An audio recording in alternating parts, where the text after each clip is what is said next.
ಎಲ್ಲದಕ್ಕಿಂತ ಹೆಚ್ಚಾಗಿ ಗಂಡಸರು ಲೀಡರ್ ಆಗಬೇಕು ದೇಶದಲ್ಲಿ. ನರೇಂದ್ರ ಮೋದಿಗೆ ಗಟ್ಸಿದೆ, ಅದಕ್ಕೆ ಲೀಡರ್ ಅವರು. ಯಾರಿದ್ದಾರೆ ರೀ ಮೋದಿನ ಬಿಟ್ರೆ?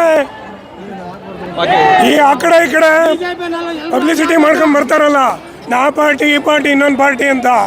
ನೋಡಕ್ಕೆ ಪ್ರೈಮ್ ಮಿನಿಸ್ಟರ್ ತರ ಇರ್ಬೇಕು ಫಸ್ಟ್. ನನ್ನ ಮಗ ಸುತ್ತಿ ಬಳಸಿ ಎಲ್ಲಿಗೆ ಬರ್ತಾವನೆ ಅಂತ ನಂಗೆ ಗೊತ್ತು. ನೋಡಕ್ಕೆ ಪ್ರೈಮ್ ಮಿನಿಸ್ಟರ್ ತರ ಇರ್ಬೇಕು. ಎಲ್ಲಿದ್ದಾರೆ? ಏ ಗಂಡಸ್ರ ಬಗ್ಗೆ ಮಾತಾಡ್ರಿ.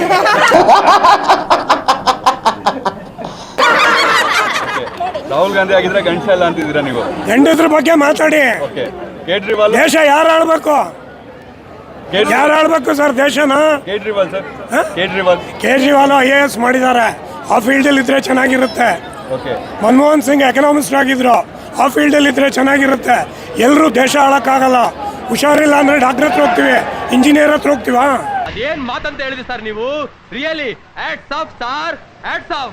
ಇಲ್ಲ, ಯಾರು ಕ್ವಾಲಿಫೈಡ್ ಇರ್ತಾರೆ ಅವರು ಪ್ರಧಾನಮಂತ್ರಿ ಆಗಬೇಕು. ಓಕೆ, ತುಂಬಾ ಚೆನ್ನಾಗಿ ಮಾತಾಡಿದ್ರಿ. ಅಂದ್ರೆ ನಿಮ್ ಪ್ರಕಾರ ಕ್ವಾಲಿಫೈಡ್ ಅಂದ್ರೆ ಏನ್ ಸರ್? ಮೋದಿ ಅಂದ್ರೆ ಇವಾಗ ಪ್ರಧಾನಮಂತ್ರಿ ಆಗೋದಕ್ಕೆ ಕ್ವಾಲಿಫೈಡ್ ಅಂದ್ರೆ? ಪ್ರಧಾನಮಂತ್ರಿ ಆಗೋಕೆ ಕ್ವಾಲಿಫಿಕೇಶನ್ ಏನು ಅಂದ್ರೆ ಎಲ್ಲರನ್ನು ಒಟ್ಟಿಗೆ ಕರ್ಕೊಂಡು ಹೋಗ್ಬೇಕು. ಸಬ್ಕಾ ಸಾಥ್ ಸಬ್ಕಾ ವಿಕಾಸ್ ಅಂತ ಏನು ಹೇಳ್ತಿದಾರಲ್ಲ, ಆ ಥರ ಹೋಗ್ಬೇಕು. ಯಾರೋ ಒಬ್ರನ್ನ ಮೆಚ್ಚೋದಕ್ಕೆ, ಯಾರೋ ಒಬ್ರಿಗೋಸ್ಕರ ಕೆಲಸ ಮಾಡೋದಕ್ಕೆ ದೇಶದಲ್ಲಿ ಪ್ರಧಾನಿ ಆಗಬೇಕಾಗಿಲ್ಲ. ಹೇಳ್ಬೇಕು ನೀವೆಲ್ಲ ಇದನ್ನ. 9 years ಅಲ್ಲಿ ಸರ್ಟಿಫೈ ಮಾಡಿದ್ದಾರೆ. 101% ಸ್ಯಾಟಿಸ್ಫೈ ಮಾಡಿದ್ದಾರೆ. ನನ್ ಕೇಳಬೇಡಿ, ಪ್ರಪಂಚದ ಬೇರೆ ದೇಶಗಳ ಜನಗಳನ್ನ ಕೇಳಿ. ಓಕೆ ಸರ್, ಮತ್ತೆ ಇನ್ನೊಂದು 2 ಆರೋಪ ಇದೆ. ಪೆಟ್ರೋಲ್ ಡೀಸೆಲ್ ಬೆಲೆ ಏರಿಕೆ ಆಗಿದೆ, ಗ್ಯಾಸ್ ಬೆಲೆ ಏರಿಕೆ ಆಗಿದೆ. ಸರ್, ನಿಮಗೆ ಮನಮೋಹನ್ ಸಿಂಗ್ ಪ್ರೈಮ್ ಮಿನಿಸ್ಟರ್ ಆಗಿದ್ದಾಗ ಪೆಟ್ರೋಲ್ ಬೆಲೆ ಎಷ್ಟಿತ್ತು ಗೊತ್ತಾ ನಿಮಗೆ? 13ರವರೆಗೆ ಪೆಟ್ರೋಲ್ ಬೆಲೆ ಹೇಗೆ ರೈಸ್ ಆಯ್ತು, 14ರಿಂದ 23ರವರೆಗೆ ಹೆಂಗಿದೆ ಪೆಟ್ರೋಲ್ ಬೆಲೆ ಗೊತ್ತೇನ್ರಿ ನಿಮ್ಗೆ? ನಮಗೆ ಇವತ್ತಿನ ಪೆಟ್ರೋಲ್ ಬೆಲೆ ಇಂಪಾರ್ಟೆಂಟ್ ಅಲ್ಲ. ಮುಂದೆ ನಮ್ಮ ಜನರೇಷನ್ ಚೆನ್ನಾಗಿ ಬದುಕಬೇಕು, ಮುಂದೆ ನಮ್ಮ ದೇಶ ಚೆನ್ನಾಗಿರ್ಬೇಕು, ನಮ್ಮ ಮುಂದಿನ ಜನರೇಷನ್ ಸುಖವಾಗಿರ್ಬೇಕು ಈ ದೇಶದೊಳಗಡೆ. ಸುಮ್ಮನೆ ಕೂತಿರಲ್ಲ. ಇಲ್ಲ ಸರ್, ನೀವ್ ಹೇಳೋದ್ರಲ್ಲ ಪೆಟ್ರೋಲ್ ಇದು ಬರೀ ನಮ್ಮೇಲೆ ಆಗದೆ ನಮ್ಮೇಲೆ ಟ್ಯಾಕ್ಸ್ ತಗೊಂಡೆ ಇನ್ ಯಾರ ಮೇಲೆ ತಗೊಂತಾರೆ? ಅವ್ರ ಮನೆಯಿಂದ ಹಾಕ್ತಾರ ಅಥವಾ ಮನೆಗೆ ಯೂಸ್ ಮಾಡ್ತಿದಾರ? ಇಲ್ಲ ತಾನೆ. ಆಯಿಲ್ ಬಾಂಡ್ಸ್ ಅಂತ ಮನಮೋಹನ್ ಸಿಂಗ್ ಇದ್ದಾಗ ಆಯಿಲ್ ಬಾಂಡ್ಸ್ ಮೇಲೆ ಇಂಟ್ರೆಸ್ಟ್ ತಂದು ಬೇರೆ ದೇಶಕ್ಕೆ ಇಂಟ್ರೆಸ್ಟ್ ಕಟ್ಕೊಂಡು ಹೋದ್ರಿ.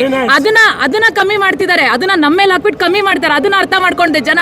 ಇಲ್ಲ ನಮ್ಗೆ ಇದ್ರ ಮೇಲೆ ಜಾಸ್ತಿ ಫ್ರೀಯಾಗಿ ಎಷ್ಟು ವರ್ಷ ಕೊಡ್ತಾನಂತೆ? ಫ್ರೀಯಾಗಿ ಕೇಳಕ್ಕೆ 1 ವರ್ಷ ಕೊಡ್ತಾನ, 10 ವರ್ಷ ಕೊಡ್ತಾನ? ಬರೀ ಆಡಳಿತಕ್ಕೆ ಬರೋವರೆಗೂ ಮಾತ್ರ ಇದೆಲ್ಲ ಮಾತು ಅಷ್ಟೇ. ಯಾರು ಫ್ರೀಯಾಗಿ ಕೊಡಲ್ಲ. ಫ್ರೀಯಾಗಿ ಕೊಟ್ರೆ ಶ್ರೀಲಂಕಾನೇ ಗಟ್ಟಿ. ಎಲ್ಲರೂ ಶ್ರೀಲಂಕಾಗ ಹೋಗಿ ಸೇರ್ಕೊಳಕ್ ಹೇಳಿ ಅಂತದ್ದು ಫ್ರೀ ಆಗ್ಬೇಕಂದ್ರೆ. ಸಿದ್ದರಾಮಯ್ಯ ನಿನ್ನ ನೆಂಬಿದೆ, ಜಗವೆಲ್ಲ ನಿನ್ನ ನೋಡಿ ನೆಂಬಿದೆ. ಓಕೆ ಮೇಡಮ್, ಇಷ್ಟು ದಿನ ಬಿಜೆಪಿ ಅಭಿವೃದ್ಧಿಯ ಮೂಲಂ ಅಂತ ಅಂತಿದ್ರು. ಈಗ ನಂದಿನಿ ಹಾಲನ್ನ ಫ್ರೀ ಕೊಡ್ತೀವಿ, 3 ಗ್ಯಾಸ್ ಅನ್ನ ಫ್ರೀ ಕೊಡ್ತೀವಿ. ಏನ್ ಹೇಳ್ತೀರಾ ಮೇಡಮ್ ಇದ್ರ ಬಗ್ಗೆ? ಸರ್, ಫ್ರೀ ಕೊಡ್ತಾರೆ, ಏನ್ ಮಾಡೋದು? ಇವಾಗ ಜನಕ್ಕೆ ಫ್ರೀ ಅಂದ್ರೆ ಭಾರಿ ಇಷ್ಟ ಆಯ್ತಾ. ಅದ್ ಹೆಂಗ್ ಬರುತ್ತೆ ಹಂಗ್ ಬರುತ್ತೆ, ಅದ್ ಬರಲ್ಲ. ಅದ್ ಎಂತ ಕ್ವಾಲಿಟಿಯಲ್ಲಿ ಬರುತ್ತೆ ಅದು ಬೇಕಾಗಿಲ್ಲ. ಫ್ರೀ ಅಂದಿದ ತಕ್ಷಣ ಜನ ಎದ್ದು ಬೀಳೋ ಅಂತ ಅಭ್ಯಾಸ ಆಯ್ತಾ. ನಾವು ಸ್ವಲ್ಪ ಬುದ್ಧಿವಂತಿಕೆಯಿಂದ ಮತದಾನ ಮಾಡಿ ನಮ್ಗೆ ಮುಂದೆ ನಮ್ಮ ಡೆವಲಪ್ಮೆಂಟ್ ನೋಡ್ಬೇಕು ಅಂದ್ರೆ ನಾವು ಮೋದಿಜಿ ಬಿಜೆಪಿ ಗವರ್ಮೆಂಟ್ಗೆ ವೋಟ್ ಹಾಕೋದು.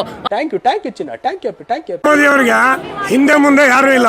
ನೀವು ಬೇರೆ ಪಾರ್ಟಿ ಬಗ್ಗೆ ಕೇಳಿದ್ರಿ, ದೇವೇಗೌಡರು, ಕುಮಾರಸ್ವಾಮಿ, ರೇವಣ್ಣ, ನಿಖಿಲ್, ಪ್ರಜ್ವಲ್, ಸೂರಜ್, ಅನಿತಾ ಕುಮಾರಸ್ವಾಮಿ, ನೆಕ್ಸ್ಟ್ ಭವಾನಿ ರೇವಣ್ಣ. ಎಷ್ಟು ಜನ ಬಂದಾಗ್ತೀರಿ ಕುಟುಂಬದಿಂದ? ನರೇಂದ್ರ ಮೋದಿಗೆ ಯಾರಿದ್ದಾರೆ ಹಿಂದೆ ಮುಂದೆ?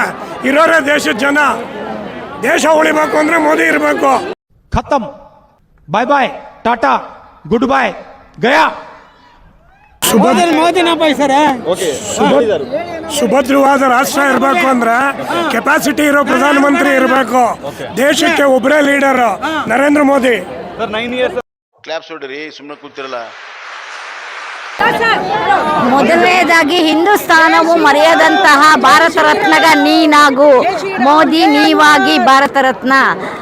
ಕನ್ನಡ ಭುವನೇಶ್ವರಿಗೆ ಜೈ, ಭಾರತ್ ಮಾತಾ ಕಿ ಜೈ. ಇಷ್ಟು ಹೇಳಕ್ ಇಷ್ಟಪಡ್ತೀನಿ. ಓಕೆ ಫ್ರೆಂಡ್, ಬಾಯ್. ನಿರಂತರ ಸುದ್ದಿಗಾಗಿ ನಿರೀಕ್ಷಿಸಿ TV9.